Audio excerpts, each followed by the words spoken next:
It's good. Thank you. Now, here's our action. As Muslims, we are blessed to have the Quran and the Sunnah, right? And the basic of our actions, our thoughts, how we feel, how we behave, is based on the Quran and Sunnah. It's called Naqli, right? And first of all, it's not about just what we do, it's also about what we don't do, what we stay away from. And I want to highlight some resources on why we need to embark on continuous Islamic education, CIE. I'm pretty sure most people are familiar with the first one. Bismillahirrahmanirrahim. Allah says in the Quran, "Iqra bismi rabbikal ladzi khalaq." That is in Surah Al-Alaq. Translation: read in the name of your Lord who created. Allah has created us, and we need to seek knowledge. The purpose of life should literally lead us back to the inshallah. Right? And the second one, maybe some of us are new to this. Bismillahirrahmanirrahim. From Surah Al-Fatir. إنما يخشى الله من عباده العلماء. It is only those among his servants who have knowledge that fear Allah. And that is true because even I have discovered that in the journey of seeking knowledge, especially Islamic knowledge, it does help to not only enrich us but to strengthen our iman, our belief, our yaqeen, our amal and Islam, right? For example, let me give you some examples. When I was my husband and Ahmad Fakri Hamzah and me, we deal with parents. We present parenting courses, right? And apart from that, we also deal with youth. We run youth leadership programs. And we have a special interest in Muslim minority communities, especially the youth. Because we have 6 children, 3 of them live in Malaysia, and 3 of them, the other 3, are scattered. All right? So we have 3 in Malaysia, and 1 who live here in America. We have 2 grandkids here in America. We have a son in Australia who is all settled down with his wife, with 3 sons. And then we have a son in Japan. So when we travel, we connect with people, especially the Muslim communities. And what we find is that a lot of the Muslim minority youth especially struggle with their faith, right? And when we deal with the Muslim youth, we refer them to the Quran to help them see that the Quran is precise. And that would not have happened if both of us have not actually taken that extra effort to continue our Islamic education, right? And the third one, the Naqli source, and I'm pretty sure most of us are actually familiar with this. Abu Hurairah radiallahu anhu reported, the Messenger of Allah said, of the 3 things, yeah, when a man or a woman dies, the 3 things that come to an end. There are 3 things that would still benefit him or her: recurring charity or knowledge by which people benefit, right? And the third one is a pious child who prays for him or her.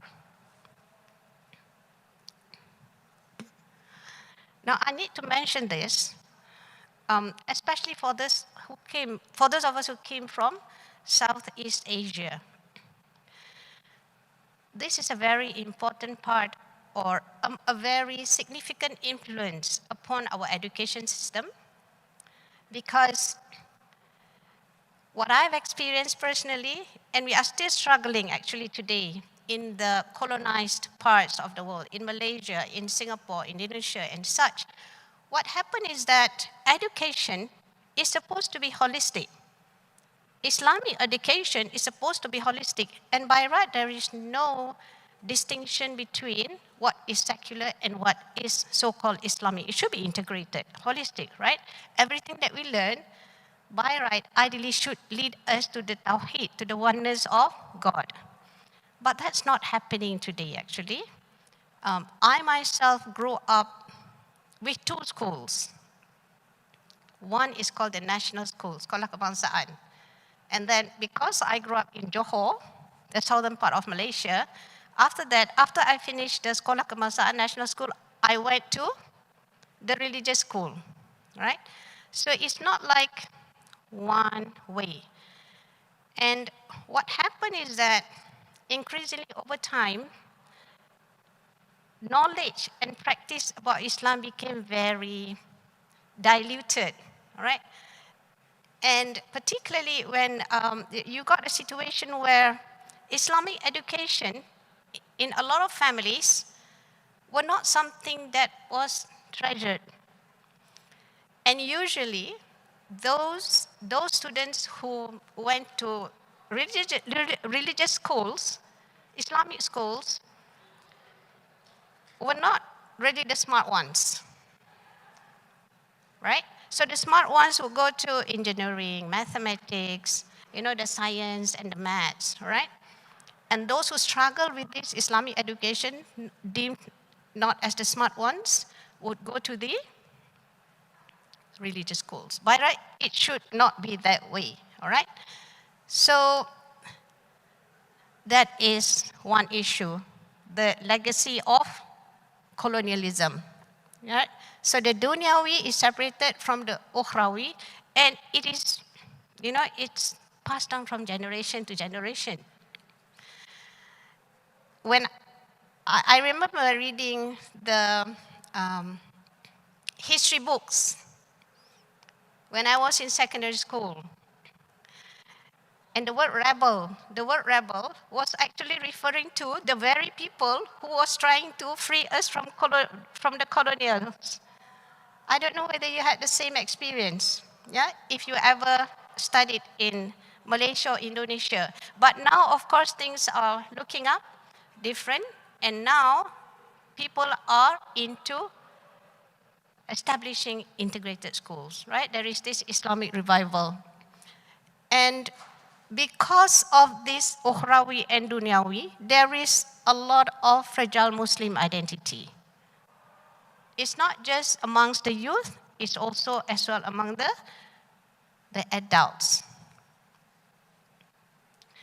Now, case for action.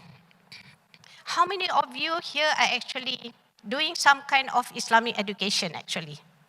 Continuing Islamic education.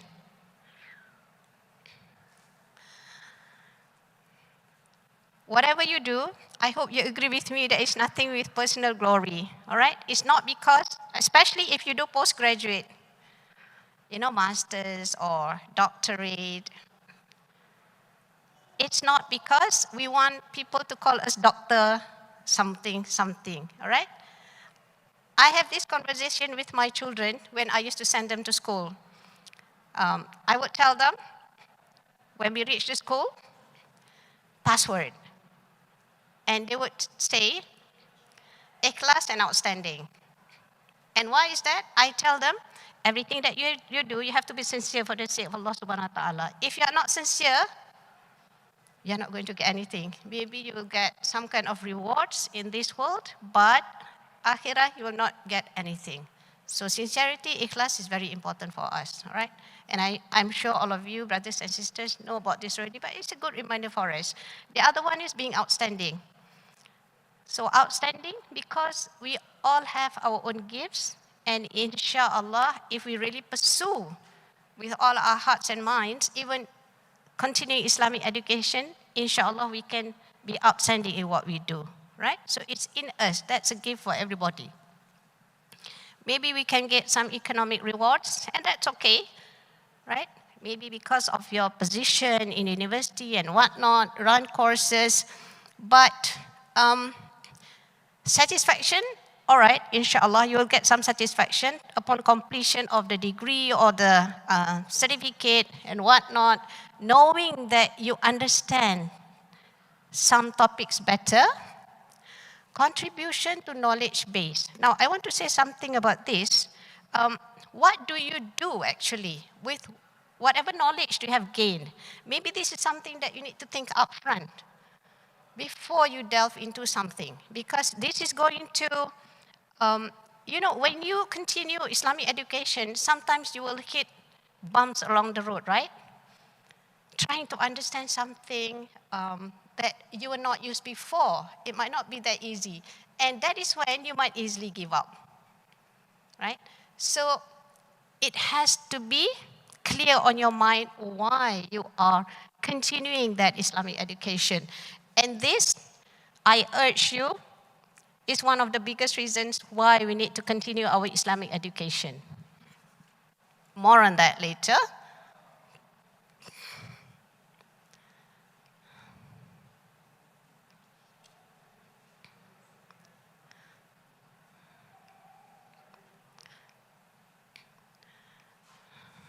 Now,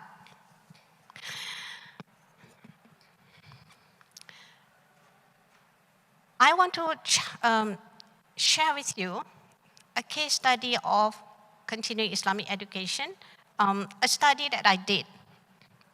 And I hope that this will inspire you to continue with your own journey, right? So in 2017, I did mention earlier that my husband and I travel and would meet Muslim communities, minority Muslim communities. And 2017, we went to Japan. We were told that approximately 9 out of 10 second generation Japanese Muslim youth opt not to be a Muslim by the time they reach adulthood. Are you aware of this? No? Yes? How many of you are aware of this? I was shocked. And of course, I had that extra reason to be shocked because I had a son there. And I was already thinking, what if he marries a Japanese woman? He settles there, what is going to happen to my grandchildren, all right? So it's a shocking thing for all of us. In fact, my husband and I, we were following a group of Malaysians there to understand what is happening with the Japanese education system. Now, there are many, many reasons why this happened, but, and I'll tell you more, but here are some photos of them. We started the program to bring the Japanese students to Malaysia. That was in 2019. So 2017, we went. We knew that there was a problem, and we spoke to our colleague in Japan, specifically from Chiba Islamic Culture Center, and he said, Sugimoto-san, yeah, our colleague in Japan, Sugimoto-san from Chiba Islamic Culture Center, and he highlighted to us this issue of Japanese Muslim youth. He had 3 sons. Japanese Muslim youth who were not interested in practicing Islam. So when we spoke to him, of course, usually what do we do? When we say that the youth, they are losing their faith, they are leaving they are not even interested in practicing Islam for many reasons. So I'm going to share with you some of the reasons. But usually, when we say they need some kind of strengthening faith, what do? We will say, okay, let's do some training program. Isn't that right? Muktamar, come to the Muktamar. Just like, some parents here have problems with their children, losing faith. What do we tell the parents? Bring them to the Muktamar. Let us sit with the Ustaz and Ustazah who is going to tell them about Islam so that, their belief will be strengthened. And our counterpart in Japan says it doesn't work. He has been bringing his son everywhere, even to New York, trying to strengthen his faith. And we are talking about someone whose wife is a Quran teacher. somebody who actually knows about the Quran. This man says, I brought my son to New York, even as far as, the furthest that you can go. How far can you go further than New York? And all my son could remember was the food and the games. He didn't remember anything about the Samian at all, nothing. So when I heard that, I said, maybe, just maybe, we need to change our strategy and we focus on the culture. All right? We need to change our strategy because if we do the same things over and over again and expect different results, it's insanity. Right? You cannot expect the different results if you do the same thing. So my husband and I sat down and devised a program. We said, rather than sitting and listening, duduk dengar diam in seminar, we are going to change everything, make it experiential. Bring them over, this second generation Japanese Muslim youth, bring them over and let them stay with our practicing Muslim family. So that's what we did in 2019. We were not sure how the results would be. It was a risk. It was the first time we did.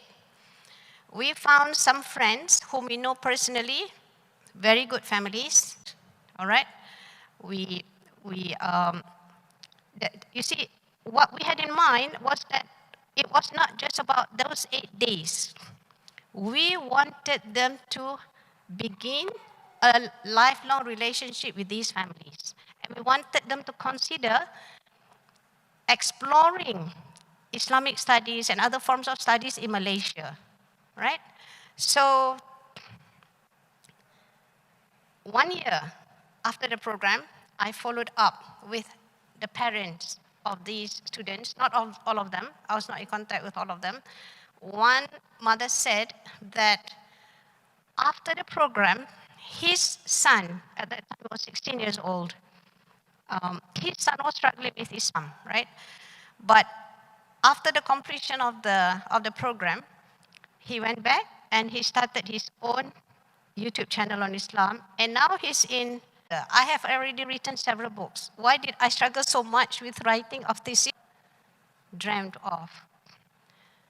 I got to know families who would do anything for these children. Yeah, people who actually. Now, another case study that I would like to share with you.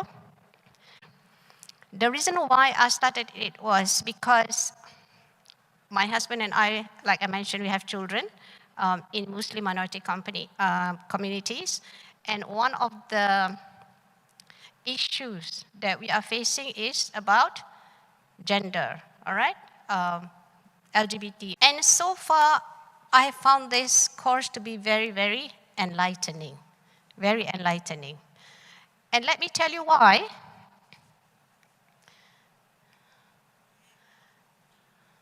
Because rather than just looking at LGBT per se, sexual orientation and whatnot, actually what Dr. Karl Sharif did was to present an overview, and then he presented LGBT as a case study.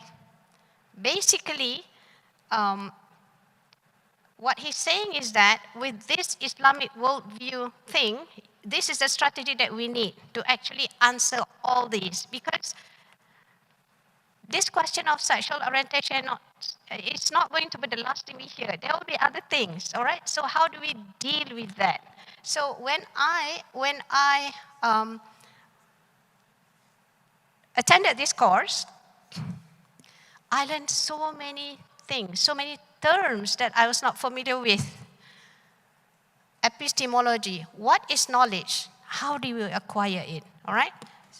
And anthropology, who or what is man? Teleology, is there a purpose of man, the universe, about morality and ethics, about law and politics, about aesthetics? Now, you see, when you compare the Islamic worldview and the modern Western worldview, the components are all here.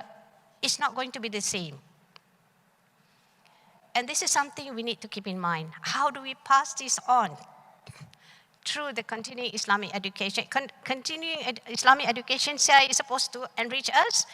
We get the knowledge. How do you pass this on to our children and grandchildren? All right? Because we want us all to be united in Jannah, right? It's not just about ourselves. It's also about our children, grandchildren, and great-grandchildren. Look at that ontology. What exists and what's real and what's not. So in Islam, we have the seen world as well as the unseen world. We have the malaika, the angels, the jinn, and whatnot. But if you look at the modern Western worldview, they're not into that kind of thing, right? We enter a house, we have our dua, right? And we also say salam to the angels in the house, right? We say, Assalamu alaikum ya ahlil bait. The people of the house. It's not just about us, but it's acknowledging that there are other creatures in the house, right? What is knowledge and how do we acquire it? To us, knowledge, we have two main sources of knowledge, the Naqli and Akli. Naqli is Quran, Sunnah, and whatnot. If we go to modern Western worldview, it's only the Akli, only Akal, the logic. You have to feel it, you have to see it, then it's there. If not, maybe it's not there. But our Islamic worldview is different. Sekejap saja kita kat dunia ni, right?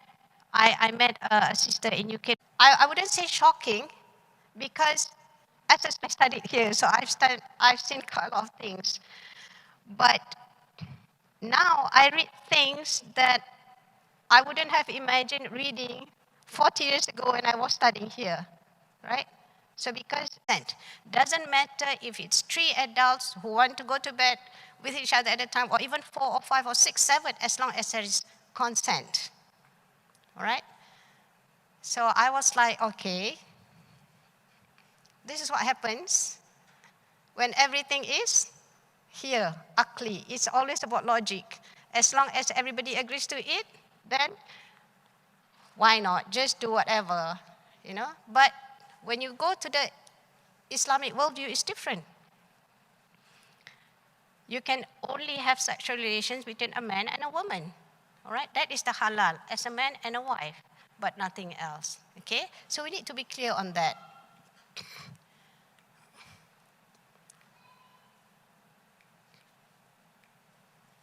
Can you press the next slide?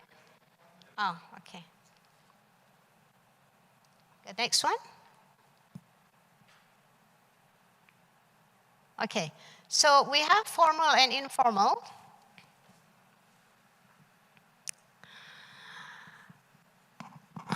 How many of you have actually attended or completed a formal CIE? None of you. Informal?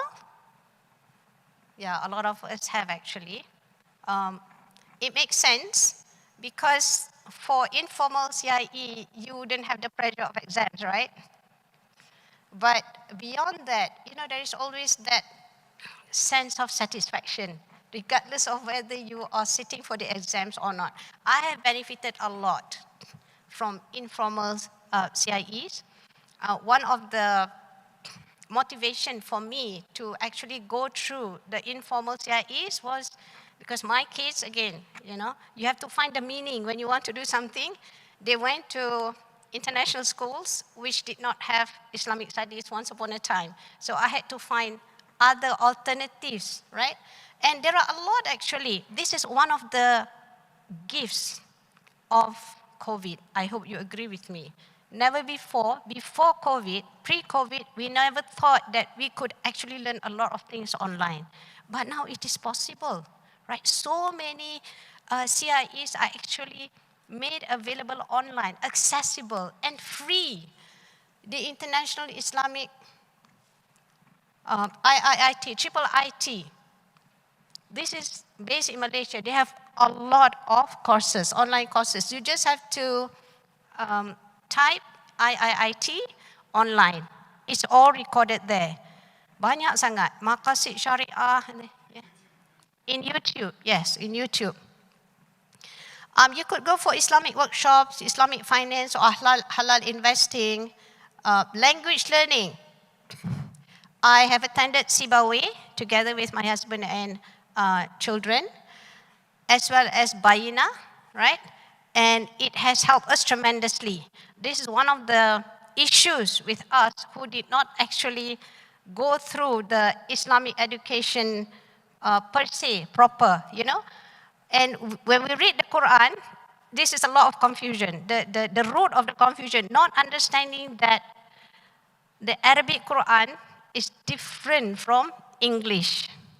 I always read the English translation and then I compare it with the Arabic. I would always wonder, why is the English word the same here and there, whereas the Arabic word is different?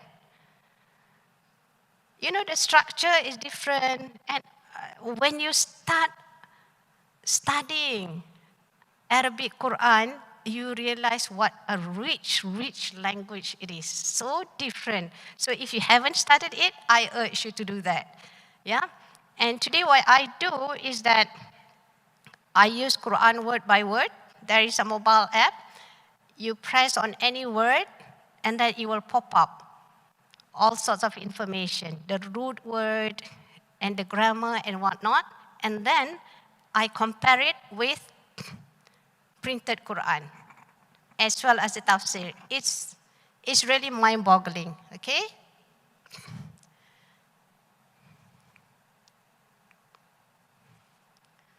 Next slide. Okay.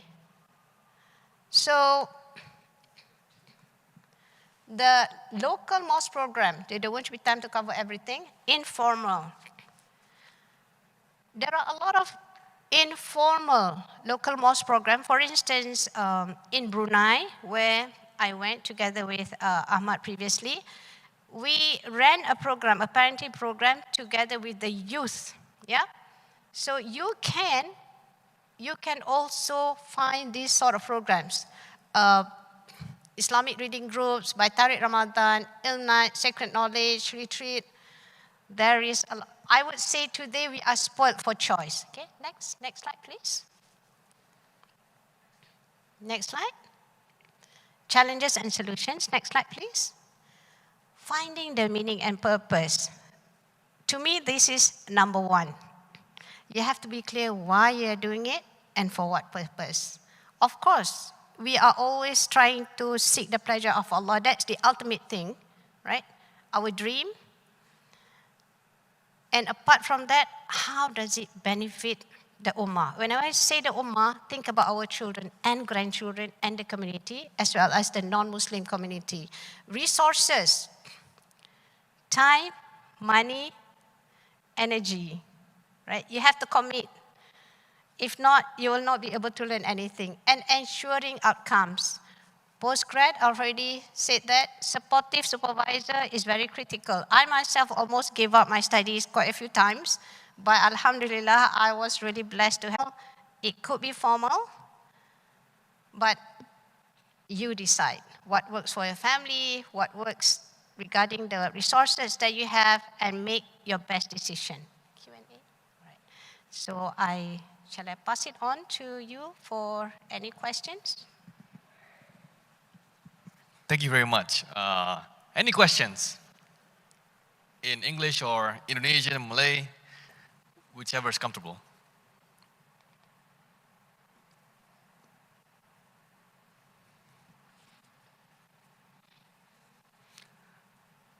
Okay, then I have a question actually. I'm curious.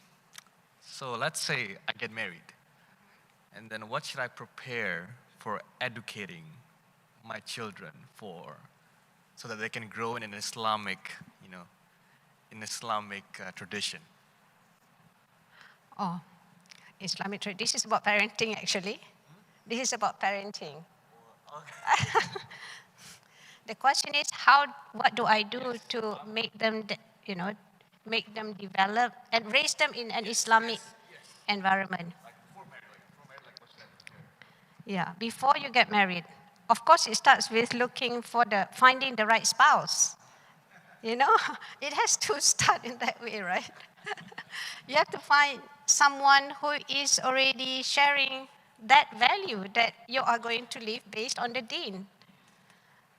If you don't start on that, then it's going to be very rocky and shaky because any conflict or misunderstanding, I want it to be this way, you want it to be that way, it's going to be very difficult.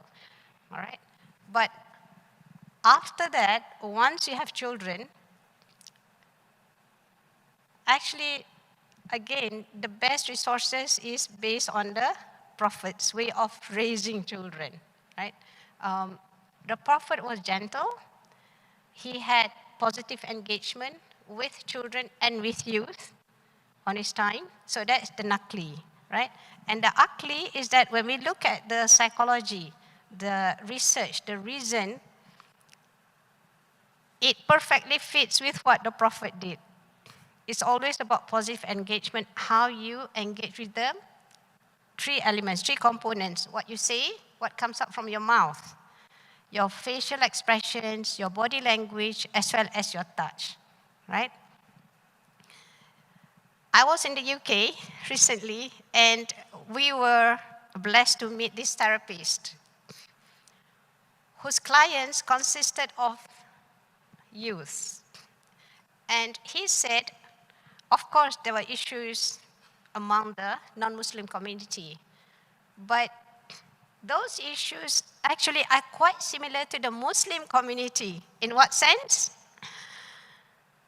She had youth coming to her having depression, mental illness, because they didn't feel like they were being loved and valued. There is no real connection between them and their parents. Yeah? Yeah. So, He has a follow-up question. so I grew up and born in Indonesia. Saya penasaran apa? I'm curious because when I was young, people educate in Islamic school like Muhammadiyah, mana-mana gitu. Itu kadang-kadang agak kasar ya, agak dipukul gini-gini. Itu gimana itu Pak, pendapat? Yes. This is a very important question because personally I've also known youth who actually left Islam because of this. Sent to the madrasah of all places. Yeah. It's a very sad case, but things do happen. This is not the way of the Prophet. When you look at how the Prophet ﷺ actually raised children, especially the young children, it's full of gentleness. There was this case I've shared with those of you who actually attended my previous session together with my husband, how the Prophet raised children. Once he visited his grandsons, Hassan and Hussein, and he was on all fours, merangkak, all right? And his grandsons were riding on him. And the Prophet ﷺ said, you two are the best riders and the best camel is yours. Who is that camel? The Prophet. And who were the riders? The children, Hassan and Hussein. And the Prophet actually extended his attention to not just to those, the children in his family. It was also the children in his community.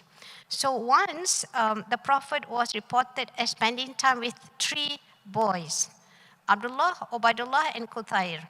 Not his sons, but the sons of the people in the Muslim community. He said to the boys, you go away, stand there, run to me. When you reach me, I'm going to give you such and such. So the boys ran to him, and when they reached him, he hugged them. Okay? So you can see how he was very positively engaging with them. Not the kind of person whom you should be afraid of. This beating and very harsh, aggressive treatment to children, this is not in the Sunnah actually. Yeah, this is something that is being passed on from generations. The Asian way of parenting. I don't know if parents do that here, but from what I read, they also spank children. I don't know if it's the same way. Of course, it doesn't mean that we are going to be nice all the time to our children. Sometimes we need to discipline them, right? So how do we discipline them? Sometimes it's just a matter of changing the tone of your voice. Okay? And if you see, the children, what they really wanted, what they really long for is the love from their parents. Yeah? And they really want to please us. And that is a fact. They want to please us. It's just that sometimes it's not clear to them what is right and what is wrong. So catch them doing right. That is one of the golden ways of parenting. Catch them doing right. And when they do make mistakes, do not overreact. Because we are all human beings. They will make mistakes. We all make mistakes. It's just that because as parents, we love them so much, sometimes we overreact. You know, we read in the Quran, Bismillahirrahmanirrahim, in Surah Hud, Innal hasanati yudhibna sayyati. It means good deeds remove those that are evil. And you can apply this perfectly in parenting. What does that mean? If your children make mistakes, and they will, small and big, we teach them to bertaubat. Okay? Don't do it again. And sometimes they repeat it. Yeah. But more importantly, they repent and they follow these mistakes with good deeds. And we don't talk about it anymore. We don't say things like, you know, I know you're going to do it again. 3 weeks ago you did this, you did that. Nobody likes to be reminded of their mistakes, right? So these are just some gems. There are a lot more actually. Yeah, inshallah. I just wanted to add the first question just now. Before. Oh. I went to college, freshman college, in 1966. My question that I wanted answered was, how could the average American support dropping napalm bombs on grass huts? Now, 50 years later, I have a very similar question. How can the average American support the Zionist cause to exterminate the Palestinians?